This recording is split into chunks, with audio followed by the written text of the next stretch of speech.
How to tune your amplifiers specifically to your Toyota Tacoma. Now in this particular case we're going to be using a stock head unit.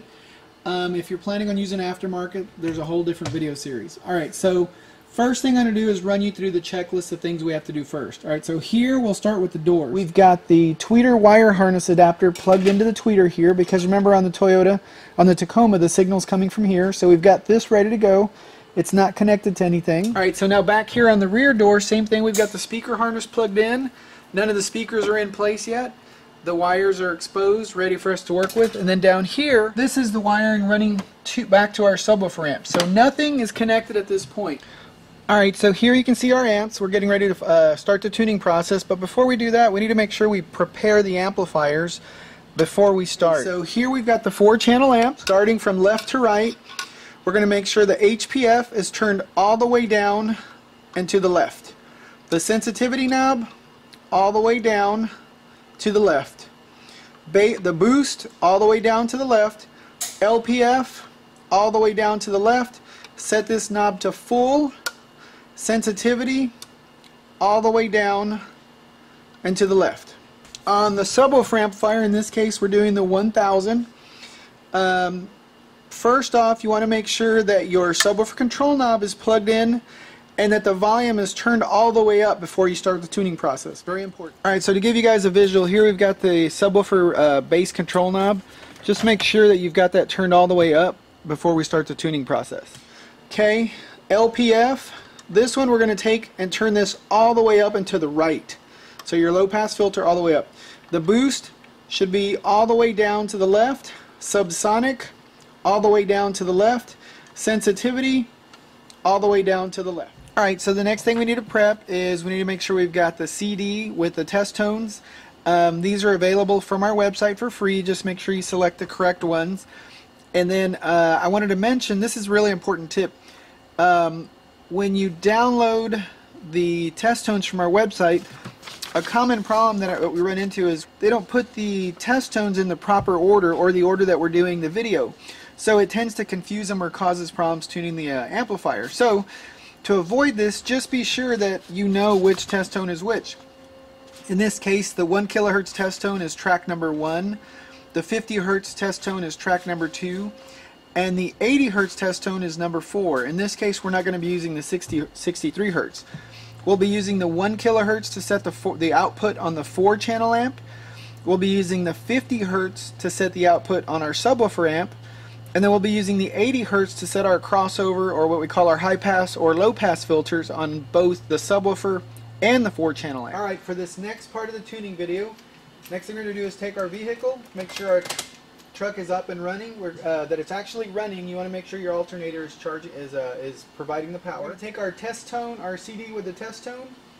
We're going to load that in here. Alright, now real important before you get too far, first thing we're going to do is turn the volume all the way down to 0 to start. Then we need to make sure that the head unit, everything is set flat. So we're going to make sure that the bass is set to 0, the treble is set to 0, fader is set to 0, balance is set to 0, and we're all good. Alright? Now the next thing is we want to make sure that we're on track number 1. Here I can see track 1. Then I'm going to hit the repeat button so it'll play that same track for me over and over. In my particular case, my track number 1 is my 1 kHz test tone. The next thing you need to be sure to have is a digital multimeter. You can pick one of these up at Harbor Freight, Northern Tool. Really shouldn't cost you more than about 20 bucks. You don't need a high-end unit like this one, but you want to make sure you can find the V with the squiggly line. That's for our alternating current. Obviously, we're just going to take the red, connect it to our red wire here, and then the negative. Alright, so here you can see we've got 5.3 coming from the amp already. Just to reiterate, we've got the stock head unit playing the 1 kHz test tone. So in this part of the video, we're going to take the sensitivity knob and we're going to start turning this up until we hit 17.5 volt. Alright, so for the purpose of the video, I'm just going to get as close as I can. Alright, so now I've got my output set on the 1 kHz test tone. Now my next step is I'm going to go to the 80 Hz test tone, which in my case is track number 4. and notice how it jumps to 24.04. So now I'm going to get my phone. You can use your computer. How to tune TXD3204 amplifier. Alright, it takes me here. I click on our link to our website. And I'm going to scroll up and I'm going to look for the high pass filter calculator. So here is my high pass calculator filter. So on this voltage number 1 here, I'm going to put in 24.04, and it's going to give me a target voltage here of 16.99. In this part of the video, we're going to be setting the high pass filter, and we're going to start turning this up to the right until we hit our target voltage.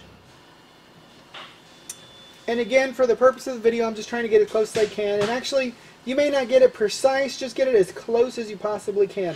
Alright, so we've set the front output and the high pass filter. Now we're going to move these connections to the rear speakers. Alright, so here we're at the rear door. I'm going to go ahead and connect my leads. Positive, negative. I think I said this in the video already, but be sure you don't let this red wire come in contact with any metal. And of course, don't let the ground and the positive touch, or you'll probably end up popping a fuse.